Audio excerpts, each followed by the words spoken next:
Hey guys, this is Shubhanjali Shukla and welcome to our channel tech studies. तो आज का हमारा टॉपिक है व्हाट इज फ्लो चार्ट। तो पहले जानते हैं कि हमारा फ्लो चार्ट होता क्या है। A flow chart is the graphical representation of any algorithm. It means जो हमारा फ्लो चार्ट होता है वो किसी एल्गोरिथम का ग्राफिकल रिप्रेजेंटेशन कहलाता है। इन इजी वे हम कह सकते हैं कि जो भी हमारा फ्लो चार्ट रहेगा वो हमारे एल्गोरिथम का एक ऐसा जो है डायग्राम रहेगा। ठीक है, मतलब जो भी हम फ्लो चार्ट बनाते हैं वो by the help of algorithm बनाते हैं। एल्गोरिथम के जो स्टेप बाय स्टेप रहते हैं उसी को हम एक डायग्राम में शो कर देते हैं और वो हमारा फ्लो चार्ट कहलाता है। ठीक, तो हमारा जो डायग्राम में शो करना होता है यही हमारा फ्लो चार्ट कहलाता है। फ्लो चार्ट ये भी बताता है कि हमारा प्रोग्राम कैसे कैसे चल रहा है। ठीक, उसके डायग्राम इस तरह से हम फ्लो चार्ट को बनाते हैं कि उसको देखने से हमें पता चल जाता है कि हमारा प्रोग्राम किस तरह से एक दूसरे से कनेक्टेड है और किस तरह से एक दूसरे में वो मतलब स्टेप बाय स्टेप हो रहा है। ठीक, तो जो भी हम इसके लिए क्या होता है कि मेनली बहुत सारे सिंबल्स का यूज होता है।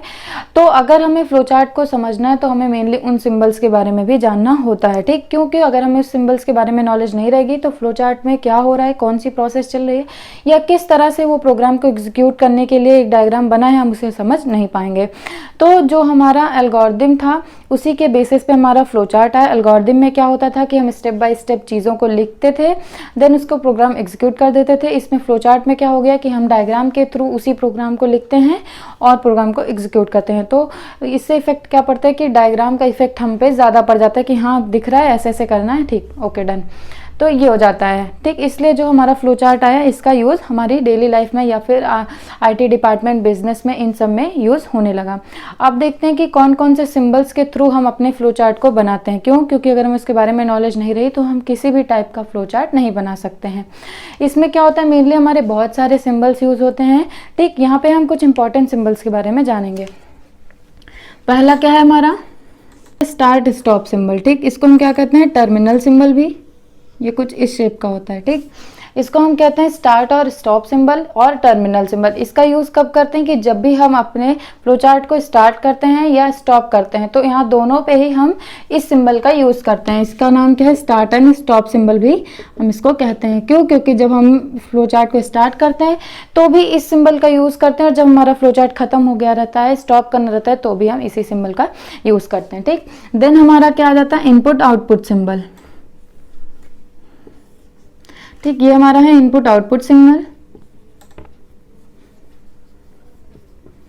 Input and output symbol.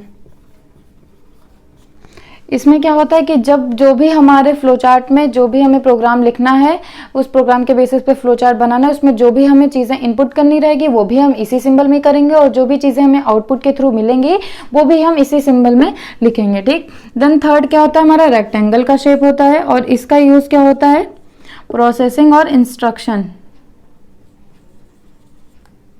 Processing and instructions,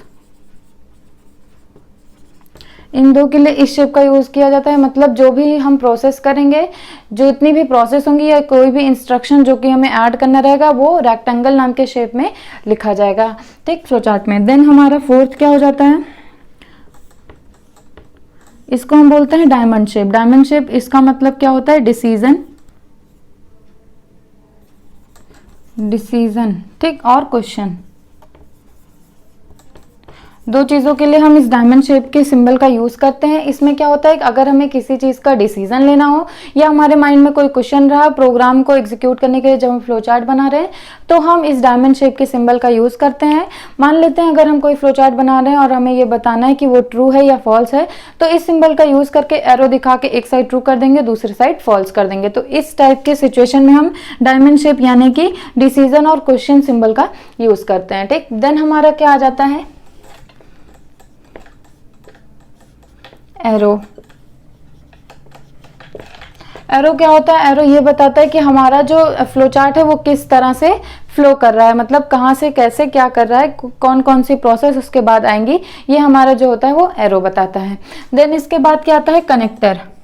connector. Connector क्या करता है कि दो फ्लो चार्ट को एक दूसरे से कनेक्ट कर देता है, इसलिए इसका नाम कनेक्टर मेनली पड़ गया कि हाँ समझने में इजी हो। मतलब अगर हमारा जो फ्लो चार्ट हो गया वो 2 पेज में हो गया लिखते टाइम, तो भी हम उसे कनेक्टर से कनेक्ट कर सकते हैं, या किसी 2 अलग अलग फ्लो चार्ट को हमें कनेक्ट करना है तो भी हम कनेक्टर के थ्रू कनेक्ट कर सकते हैं। ठीक, देन इसके बाद आ जाता है हमारा, देन इसके बाद आता है हमारा दिस सिंबल। ये सिंबल क्या होता है? ये होता है कमेंट का, एक्सप्लेनेशन का एंड डेफिनेशन का।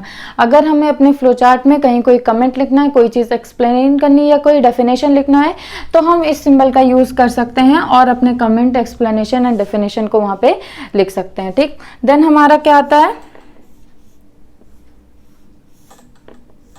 This symbol. इस सिंबल को कहते हैं हम प्रिपरेशन सिंबल। इसका यूज जो होती है हाई लेवल की प्रोग्रामिंग में यूज करते हैं। जब भी हमें कोई चीज ऐसी प्रिपरेशन को फ्लो चार्ट में जो है शो करना रहता है तो हम इस प्रिपरेशन नाम के सिंबल का यूज करते हैं। ठीक, तो ये हो जाते हैं हमारे सिंबल ऑफ फ्लो चार्ट। इसी की हेल्प से जो है हम अपने किसी भी प्रोग्राम का, किसी भी एल्गोरिथम का ग्राफिकल रिप्रेजेंटेशन जो कि होता है फ्लो चार्ट बना सकते हैं।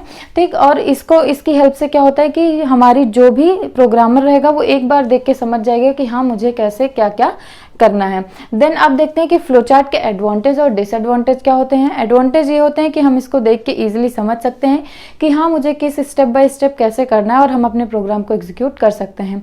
सेकेंडली क्या होता है कि ये जो होता है वो ईजी होता है समझने में, इसमें कोई डिफिकल्टी नहीं होती है। थर्ड ये होता है कि जो है इसको बना लेने से जो हम प्रोग्राम एग्जीक्यूट करेंगे उसकी एरर जो होती है वो हमारी कम आने लगती है। देन अब डिसएडवांटेज क्या है? डिसएडवांटेज इसका ये है कि ये बहुत ही ज़्यादा टाइम टेकिंग होता है, इसलिए हमारा जो टाइम होता है वो बहुत ही ज़्यादा वेस्ट होता है। सेकंड ये होता है कि इसमें फ्लो चार्ट को प्रोड्यूस और मैनेज करना जो होता है वो टफ हो जाता है। क्यों? क्योंकि अगर हम कहीं भी गलती कर देते हैं तो हमें पूरा इरेज करके फिर से पूरा डायग्राम बनाना पड़ जाता है। ठीक, तो ये हो जाता है हमारा what is flow chart and उसका एडवांटेज और डिसएडवांटेज। तो अगर आपके लिए यह वीडियो हेल्पफुल हो और इस वीडियो ने आपकी थोड़ी सी भी हेल्प की हो तो वीडियो को लाइक करें, शेयर करें और सब्सक्राइब करें।